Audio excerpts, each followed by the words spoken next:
మాకు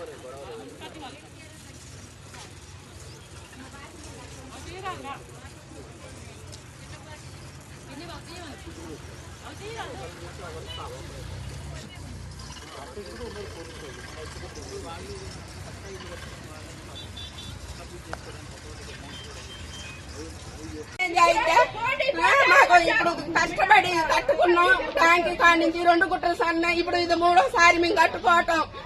నెల నుంచి పనులు లేకోకుండా ఏం లేకోకుండా ఈయన సాయం చేస్తాడని ఈయనకి డబ్బు లేకుండా ఓటెత్తి ఇలా అన్యాయం చేసి ఎవరికేసారమ్మా? ఎవరికేసారు? ఎవరికైతే జగన్ రేవంత్ రెడ్డి గెలవాలనే రూపాయి లేకోకుండా గెలిపించినాం. ఈ ఒక్కసారి ఆయన కొంచెం సాయం చేస్తాడని. కరెంటు సంవత్సరం నుంచి లేదు, నీళ్లు లేవు, నిప్పులు లేవు, కడుపుతా ఉన్న పిల్లలు అన్ని నెల నుంచి పోలీసు వాళ్ళు వచ్చినా కూడా ఒకరోజు తిని ఒకరోజు తినకుండా ఉన్నాం సార్.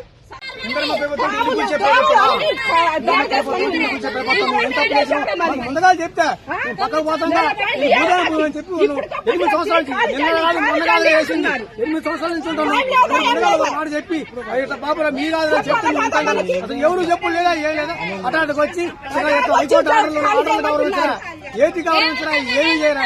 ఇది న్యాయమేనా?